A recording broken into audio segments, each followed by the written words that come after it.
Karoline Leavitt was not your typical lawyer. She wasn't flashy or loud, and she didn't have expensive suits or a corner office in some towering skyscraper. Instead, Karoline worked out of a tiny office above a coffee shop on the edge of town. The smell of freshly brewed coffee often drifted up through the cracks in the floorboards, mixing with the scent of old books and legal papers stacked neatly on her desk.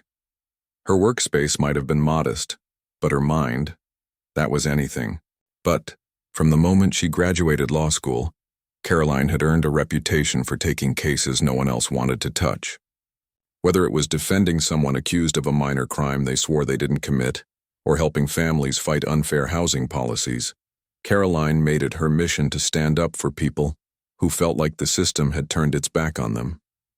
Some people called her the little engine that could because, despite her small size and humble beginnings, she never gave up, even when the odds seemed impossible.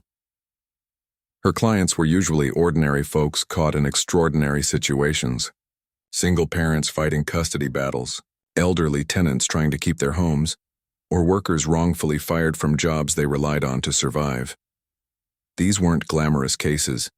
They didn't come with big payouts or headlines splashed across newspapers.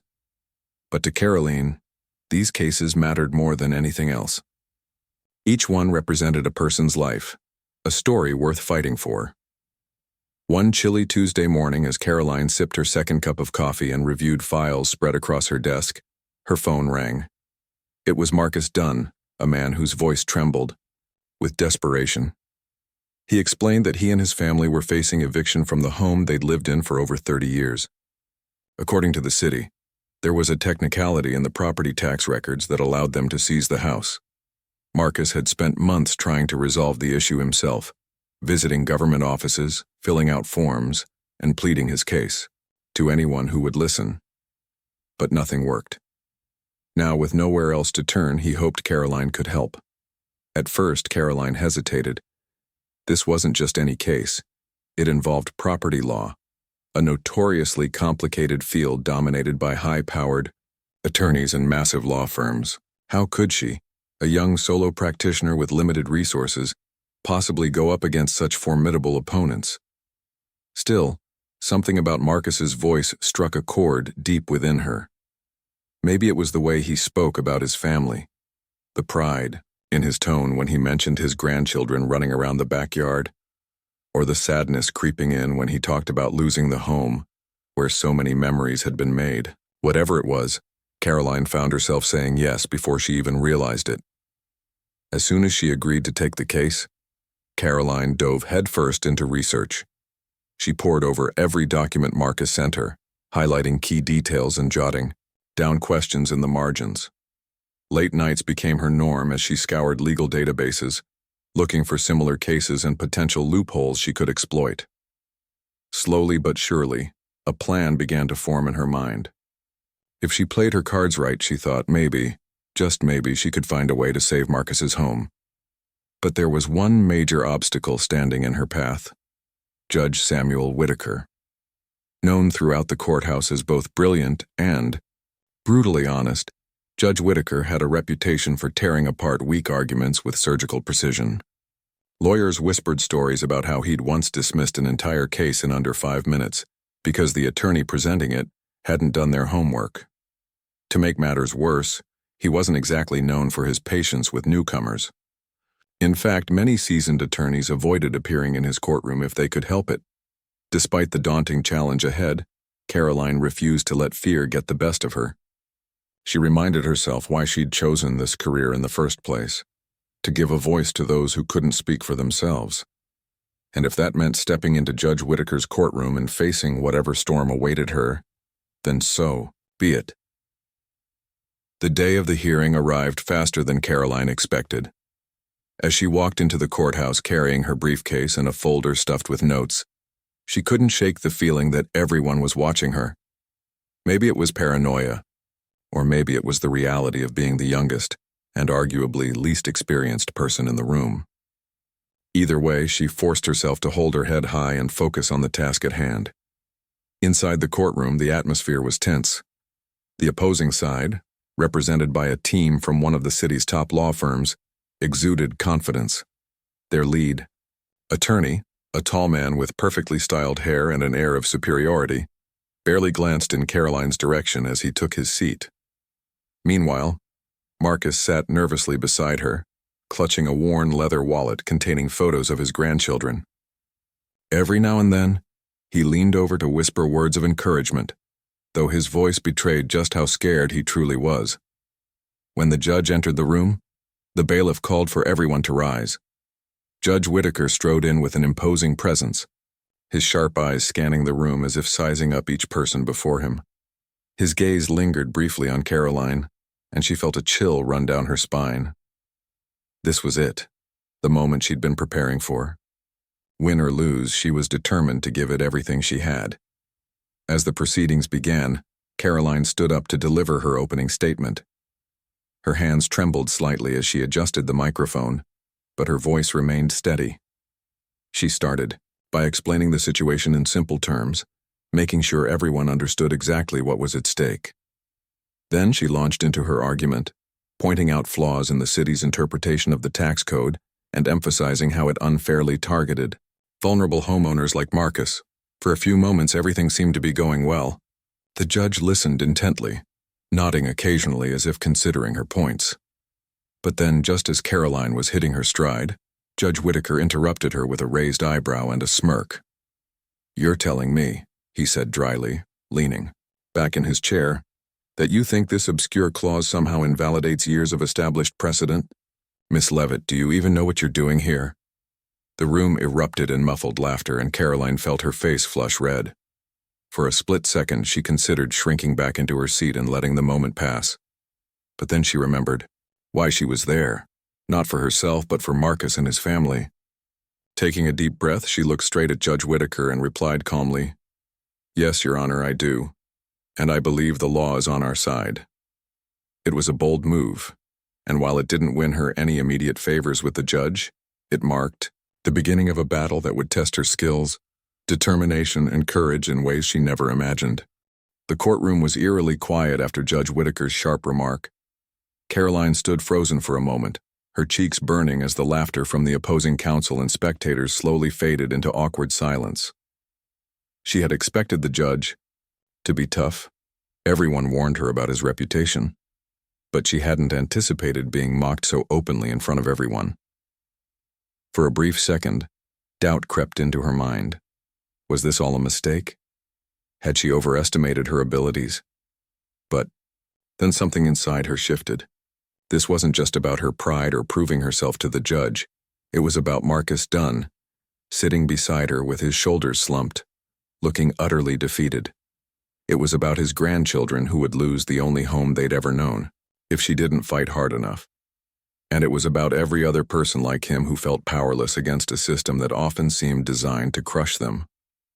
With renewed determination, Karoline straightened her posture, tightened her grip on her notes, and continued speaking. "Your Honor," she said, her voice firmer now, "while I understand your skepticism, I assure you that my argument is grounded in both precedent and principle. If we examine the specific language of Section 14B of the Property Tax Code," her words trailed off as Judge Whittaker raised a hand to stop her. "Section 14B?" he interrupted again, his tone laced with sarcasm. "Miss Leavitt, are you aware that no case involving Section 14B has been cited in this jurisdiction in over 20 years? Are you seriously suggesting that some dusty old statute is going to save your client today?" Karoline swallowed hard but didn't flinch. Instead, she took a step forward, placing a document on the podium in front of her. "Yes, Your Honor, I am aware of its rarity. But rarity does not equate to irrelevance.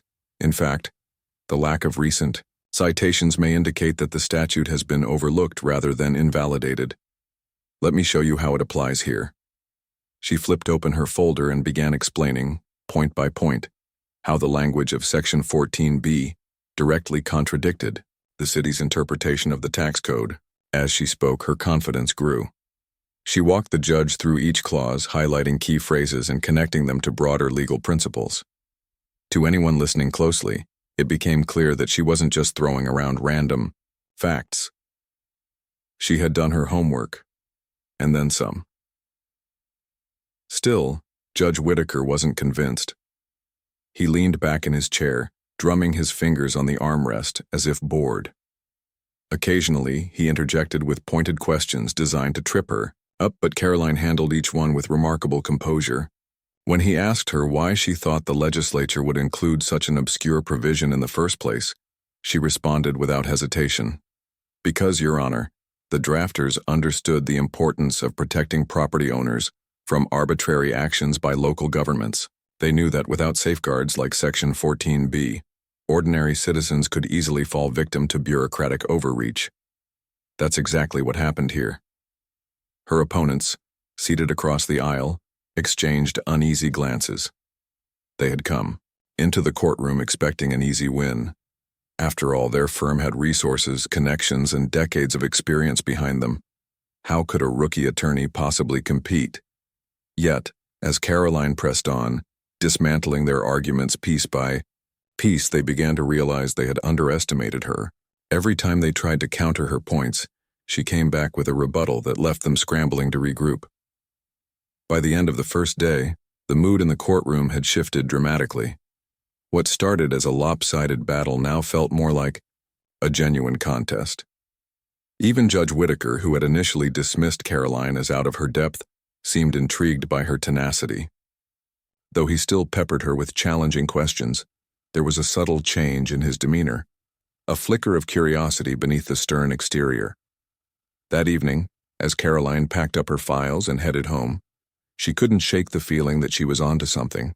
The judge's skepticism might have rattled her at first, but it also pushed her to dig deeper, to think harder, and to articulate her arguments more clearly.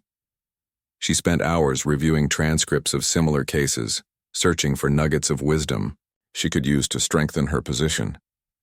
By the time she finally went to bed, her mind was racing with ideas.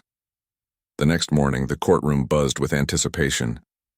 Word had spread quickly among courthouse regulars about the young lawyer who dared to challenge Judge Whitaker and managed to hold her own. Spectators filled the benches, eager to see how the drama would unfold. Reporters lingered near the entrance, notebooks in hand, ready to capture any noteworthy developments. When the proceedings resumed, Karoline wasted no time diving back into her case. This time she focused on the human element, the real-world consequences of the city's actions. She introduced photographs of Marcus's home, showing the cozy living room where his family gathered during holidays and the backyard where his grandchildren played tag. She presented letters from neighbors attesting to Marcus's character and contributions to the community. And she shared financial records proving that Marcus had always paid his taxes on time, despite struggling to make ends meet. Your Honor, she said, her voice soft but steady.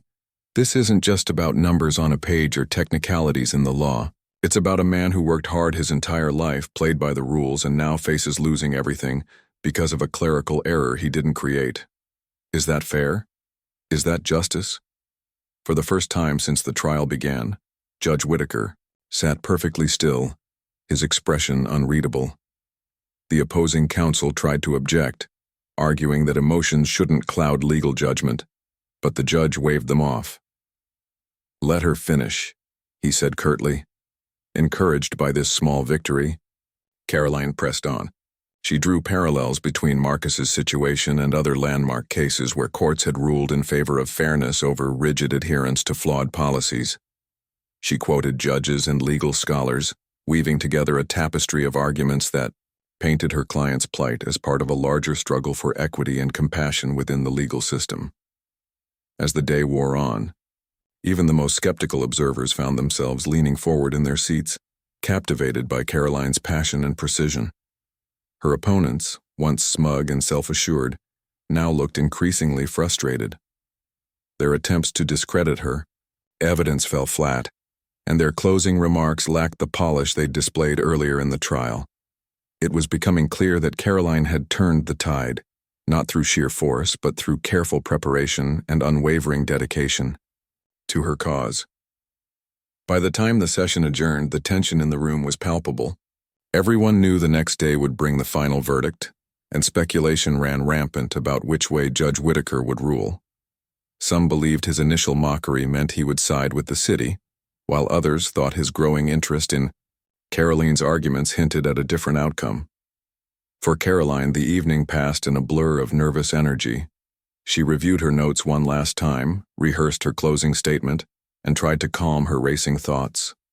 Marcus called her, late at night, his voice trembling with gratitude. "Whatever happens tomorrow, Miss Leavitt, I just want to say thank you. You've already done more for me than anyone else ever has."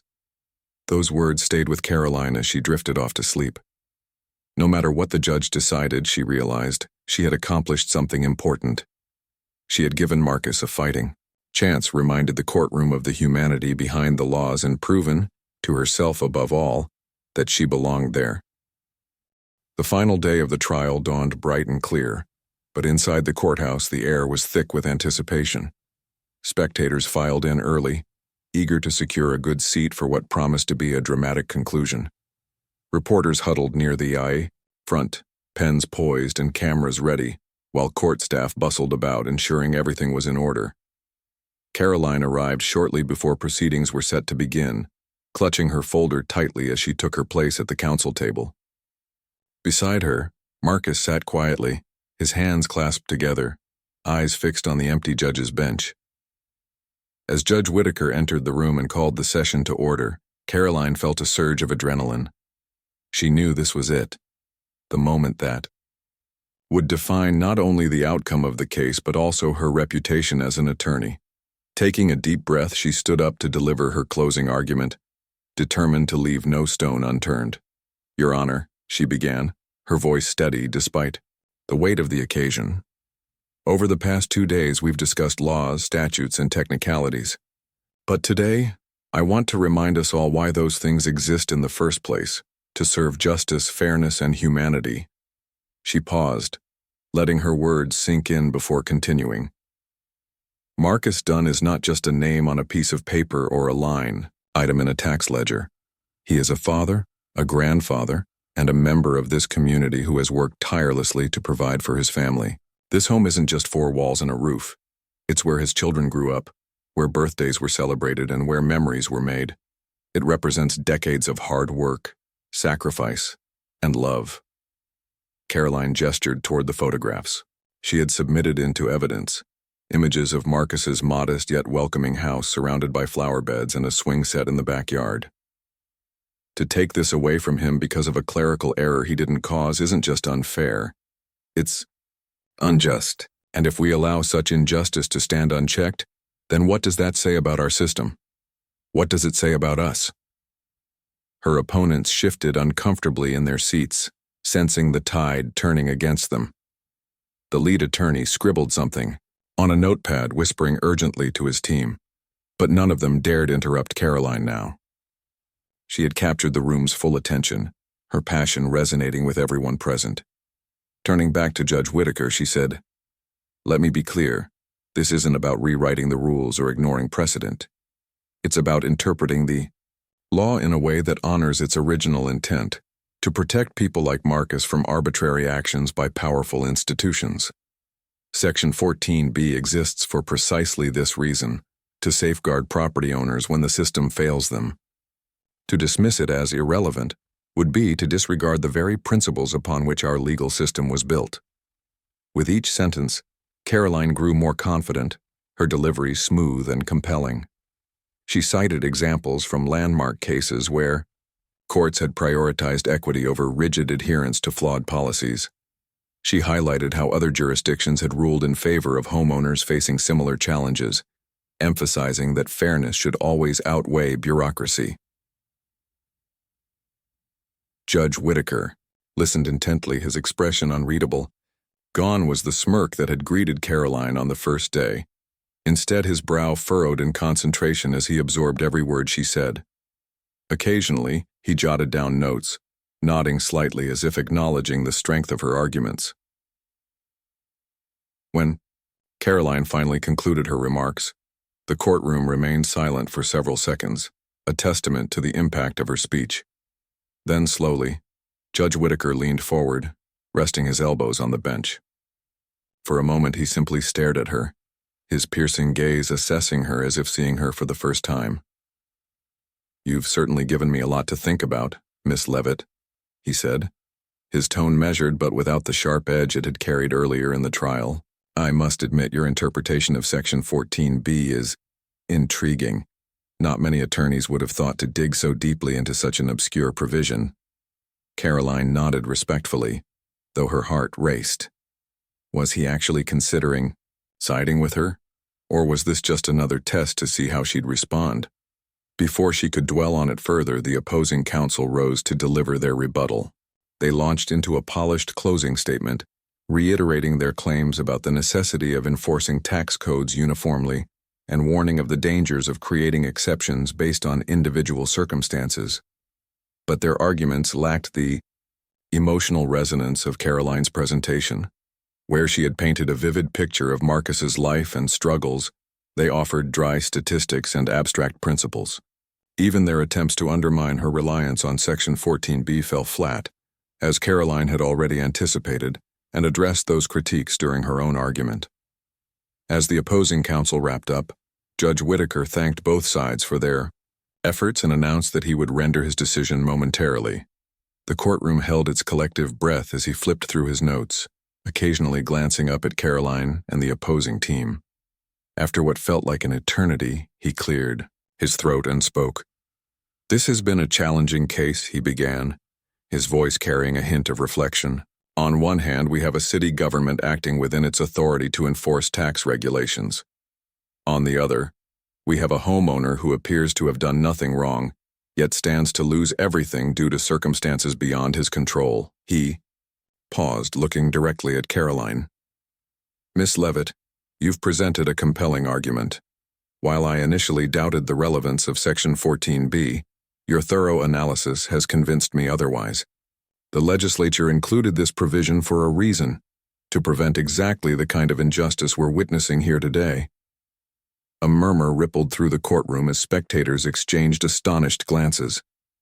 Could it be possible that Karoline had actually swayed Judge Whitaker? The judge continued, his tone firm but fair. "Based on the evidence presented and the applicable law, I find in favor of the defendant, Marcus Dunn. The city's actions in this matter are hereby declared unconstitutional, and all eviction proceedings must cease immediately." For a moment, there was stunned silence. Then, as the reality of the verdict sank in, the room erupted in applause. Marcus buried his face in his hands, tears streaming down his cheeks as he struggled to process the news. Karoline exhaled sharply, her knees nearly buckling under the weight of relief and triumph. She turned to shake Marcus's hand, her own, trembling as she managed a small smile. Outside the courtroom, reporters clamored for interviews, thrusting microphones toward Karoline and snapping photos. Colleagues and acquaintances congratulated her, some shaking their heads in disbelief at the upset she had achieved. Word spread quickly, and by the end of the day, social media buzzed with praise for the young lawyer who had taken on a giant, and won. Back in her tiny office above the coffee shop, Karoline allowed herself a rare moment of celebration. She poured herself a cup of strong coffee, savoring the warmth as she reflected on the journey that had brought her here. From the sleepless nights poring over dusty law books to the countless hours spent rehearsing her arguments, every step had led to this incredible victory. But even amidst the excitement, Karoline knew this wasn't the end of the road. There would always be more cases, more injustices to fight, and more people counting on her to give them a voice. As she sat at her desk, gazing out the window at the bustling street below, she felt a renewed sense of purpose. Justice might be a lofty ideal, but in moments like these it felt within reach and worth every ounce of effort to achieve. The courtroom erupted into a flurry of activity as Judge Whitaker's ruling sank in. Spectators whispered excitedly, some clapping softly while others wiped away tears. Marcus Dunn stood up shakily, his face a mixture of disbelief and overwhelming gratitude. For months he had lived in fear of losing the home that held so many memories, the laughter of his grandchildren echoing through the halls, the smell of Sunday dinners wafting from the kitchen, and the quiet moments spent sitting on the porch watching sunsets. Now, thanks to Karoline Leavitt, that home was safe. Karoline herself felt like she was floating. Her legs wobbled slightly as she gathered her papers, her mind struggling to process what had just happened. She had walked into this courtroom expecting the worst, bracing herself for defeat. Instead, she had emerged victorious, not only saving Marcus's home but also proving that even the smallest voice could make a difference when backed by determination and preparation. As they left the courtroom together, Marcus stopped abruptly and turned to face Karoline. His eyes glistened with emotion as he extended his hand, then pulled her into an unexpected hug. "Thank you," he said, his voice breaking. "You saved my family. I don't know how I'll ever repay you." Karoline awkwardly patted his back, unsure of what to say. "It's my job, Mr. Dunn," she replied softly. "I'm just glad we were able to get justice for you." But deep down, she knew this case meant more than any paycheck or professional accolade ever could. It reminded her why she became a lawyer in the first place, to help people who felt powerless against forces much larger than themselves. Outside the courthouse, reporters swarmed them almost immediately.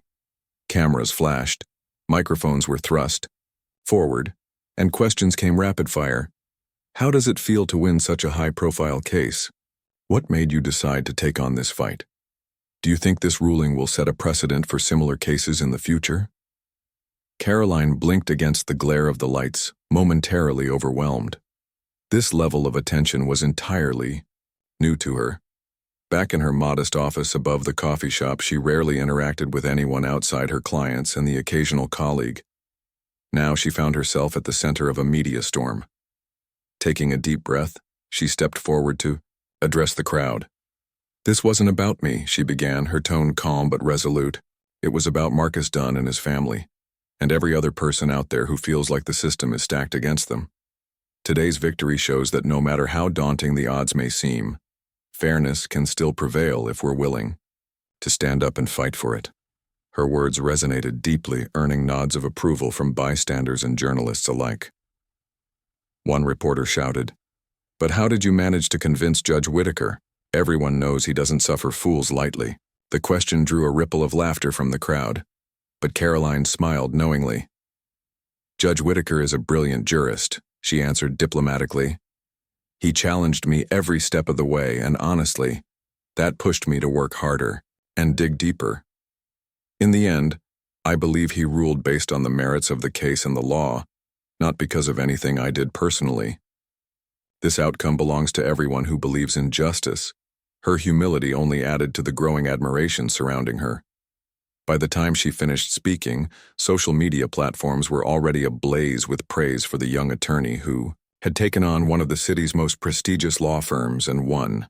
Hashtags like "Shakir Justice for Marcus" and "Karoline Leavitt Hero" trended locally, with users sharing stories of their own struggles with unfair legal systems. Some even called for her to run for public office, though Karoline dismissed those suggestions with a laugh. Politics wasn't her world. She preferred staying close to the people she served, helping them navigate life's toughest challenges, one case at a time. Over the next few days, Karoline's phone didn't stop ringing. Offers poured in from prominent law firms eager to recruit her, promising lucrative salaries and opportunities to work on high-profile cases. Friends and mentors urged her to consider these propositions, pointing out that joining a bigger firm could amplify her impact. But after careful thought, Karoline declined each offer. She explained that her heart lay in serving individuals like Marcus, ordinary people whose lives were being turned upside down by extraordinary circumstances. Moving to a corporate firm might mean trading her independence for prestige, and she wasn't ready to give that up. Instead, she decided to use the newfound attention to advocate for broader change. Inspired by the success of Section 14B in Marcus's case, Karoline began researching other outdated or overlooked statutes that could be used to protect vulnerable populations. She reached out to local advocacy groups, offering pro bono assistance to families facing eviction or foreclosure due to similar bureaucratic errors. Word spread quickly, and soon her tiny office was filled with new clients seeking her help. Meanwhile, Judge Whitaker surprised everyone by reaching out to Karoline directly. At first, she assumed it was related to some procedural follow-up on Marcus's case. But when she arrived at his chambers, she discovered something entirely different. Rather than reprimanding her for any perceived misstep, Judge Whitaker greeted her warmly, congratulating her on her performance during the trial. "I underestimated you, Miss Leavitt," he admitted candidly, motioning for her to sit, "and I owe you an apology for my behavior during your opening statement. You handled yourself with remarkable poise under pressure, and I respect that." Karoline was stunned. Never in a million years had she imagined receiving an apology, let alone admiration, from someone like Judge Whitaker. "Thank you, Your Honor," she stammered, still processing his words. "I appreciate your honesty, and I learned a lot from your questioning. It really pushed me to sharpen my arguments." To her surprise, Judge Whitaker chuckled. "That was the point, you know. A good judge isn't supposed to make things easy for attorneys. We're here to ensure the law is applied correctly, not to coddle anyone. But I must say, you rose to the challenge admirably. I haven't seen someone argue so persuasively in years." Their conversation continued long after Karoline expected it to end. Judge Whitaker shared insights from his decades on the bench, offering advice on navigating complex legal battles and maintaining integrity in a profession often riddled with moral gray areas. He encouraged her to keep fighting for the underdog, reminding her that true justice wasn't always about winning. It was about standing firm in the face of adversity and refusing to compromise on principle. By the time she left his chambers, Karoline felt a renewed sense of purpose. Judge Whitaker's words had validated her decision to stay true to her mission, even when the path ahead seemed uncertain. More importantly, they reinforced the idea that allies could come from unexpected places, even those who initially doubted you. In the weeks that followed, Karoline threw herself into her work with renewed vigor. She partnered with community organizations to host free legal clinics, educating residents about their rights and empowering them to advocate for themselves. She wrote opinion pieces for local newspapers, urging lawmakers to revisit outdated policies that disproportionately affected low-income families, and she mentored aspiring lawyers, sharing her experiences and encouraging them to pursue careers rooted in service rather than profit. Her efforts didn't go unnoticed. Local leaders praised her contributions to the community, inviting her to speak at events and join task forces aimed at addressing systemic inequities. Though she remained humble about her role, Karoline couldn't deny the positive impact she was making. Each small victory, a tenant keeping their apartment, a worker reclaiming unpaid wages, a family avoiding homelessness, felt like another brick laid in the foundation of a fairer, more compassionate society. Yet, despite the accolades and opportunities, Karoline never lost sight of why she started this journey. Every night as she locked up her office and headed home, she reminded herself of the faces behind the cases, the Marcuses of the world who relied on her to champion their causes. They weren't just clients. They were reminders of the humanity at the heart of the law. And as long as there were injustices to fight, Karoline Leavitt would be there, armed with her wit, wisdom, and unwavering belief in the power of justice. Years passed, and Karoline Leavitt's name became synonymous with resilience, integrity, and a relentless pursuit of justice. What started as a small practice above a coffee shop had grown into a thriving legal aid center that served hundreds of clients each year. Her office was no longer just her own. It now housed a team of passionate young attorneys who shared her vision of using the law to uplift those in need. Together, they tackled cases ranging from housing disputes to employment discrimination, always prioritizing the voices of the marginalized over the interests of the powerful. Karoline herself remained at the helm, guiding her team with wisdom gained from years of experience. She still spent countless hours poring over case files, drafting arguments, and strategizing courtroom tactics. But she also took on a new role as a mentor, nurturing the next generation of lawyers to carry forward her legacy. Many of her protégés went on to become leaders in their fields, crediting Karoline not only for teaching them the intricacies of the law, but also for instilling in them a deep sense of purpose. One crisp autumn morning, Karoline received an invitation that left her speechless. A national legal conference had selected her as the keynote speaker for their annual event, recognizing her groundbreaking work in property law reform and community advocacy. The letter described her as a trailblazer whose dedication to justice has redefined what it means to be a lawyer. Karoline read the words several times, unable to believe they referred to her. She thought back to the early days of her career when she doubted whether she belonged in the courtroom at all. Now, here she was being celebrated by some of the most respected figures in the legal world. The day of the conference arrived and Karoline stood backstage, clutching her notes as she listened to the MC introduce her. Her heart raced, not out of fear but excitement. This wasn't a courtroom battle or a high-stakes negotiation. This was an opportunity to share her story and inspire others to join the fight for fairness. When her name was called, she stepped onto the stage to thunderous applause. Spotlights illuminated her path as she made her way to the podium, scanning the sea of faces before her. "Thank you," she began, her voice steady despite the enormity of the moment. "When I first started practicing law, I never imagined I'd stand here today addressing such a distinguished audience. To be honest, there were times when I wasn't sure I'd make it through the week." A ripple of laughter spread through the crowd, easing the tension. Karoline smiled, allowing herself a brief moment to connect with her listeners before diving into her speech. "I want to tell you about a man named Marcus Dunn," she continued, recounting the case that changed everything for her. She spoke of his struggle to save his home, the skepticism she faced from Judge Whitaker, and the long nights spent preparing for trial. As she painted a vivid picture of the courtroom drama, the audience leaned forward, captivated by every detail. "But this story isn't really about me, or even Marcus," Karoline emphasized, pausing for effect. "It's about something much bigger, the power of perseverance, empathy, and belief in the possibility of change. Too often we view the law as cold and impersonal, a set of rules carved in stone that must be followed without question. But I've learned that the law is alive. It breathes, evolves, and adapts, just like the people it serves." She explained how Section 14B, once dismissed as irrelevant, became a lifeline for Marcus and countless others facing similar injustices. She highlighted the importance of digging deeper, questioning assumptions, and refusing to accept the status quo. And she urged her fellow attorneys to see their work not merely as a profession, but as a calling, to use their skills to protect the vulnerable and challenge systems that perpetuate inequality. As Karoline wrapped up her remarks, the room erupted into applause. People rose to their feet, clapping and cheering as if unwilling to let the moment end. Tears pricked at the corners of her eyes as she took a bow, overwhelmed by the warmth and support surrounding her. For someone who had once doubted her place in the legal world, this validation felt surreal.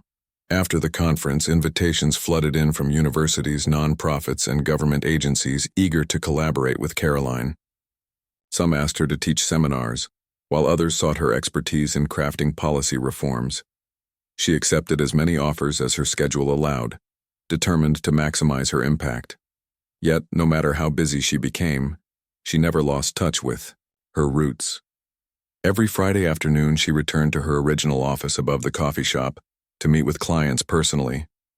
It was her way of staying grounded, reminding herself why she started this journey in the first place. Judge Samuel Whitaker, now retired, occasionally joined her for these sessions. Their relationship had evolved from adversarial to deeply respectful, with Whitaker often referring to Karoline as one of the finest minds I've ever encountered. He marveled at how far she'd come since that fateful trial, joking that he might have underestimated her potential just a little too much. Karoline laughed along, grateful for his guidance and friendship. As the years rolled on, Karoline's influence extended beyond individual cases and courtrooms. Her advocacy played a pivotal role in shaping landmark legislation aimed at protecting homeowners from predatory practices. Law schools across the country included her strategies in their curricula, teaching students how to approach complex legal challenges with creativity and compassion. Even Hollywood took notice, adapting her story into a feature film that inspired millions to pursue careers in public service. Despite the accolades and recognition, Karoline remained humble.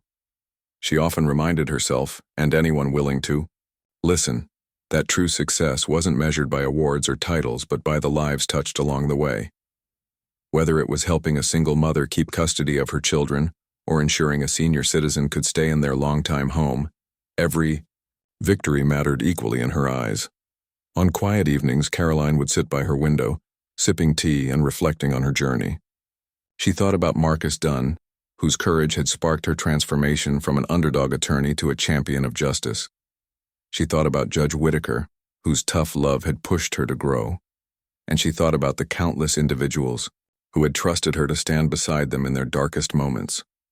Her story wasn't perfect. It was messy, challenging, and filled with moments of doubt. But it was real, and in its imperfection lay its greatest strength. Proof that anyone, regardless of background or resources, could make a difference if they refused to give up.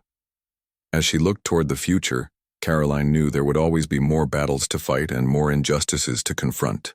But she also knew she wouldn't face them alone. With a growing network of allies, supporters, and mentees, she was part of a movement bigger than herself, a movement driven by hope, determination, and an unshakable belief in the possibility of a better tomorrow. And so, Karoline Leavitt continued her mission, one case at a time, leaving behind a legacy that would inspire generations to come. Because in the end, justice wasn't just an abstract concept, it was a living, breathing force fueled by the courage of ordinary people, daring to demand fairness in an unfair world.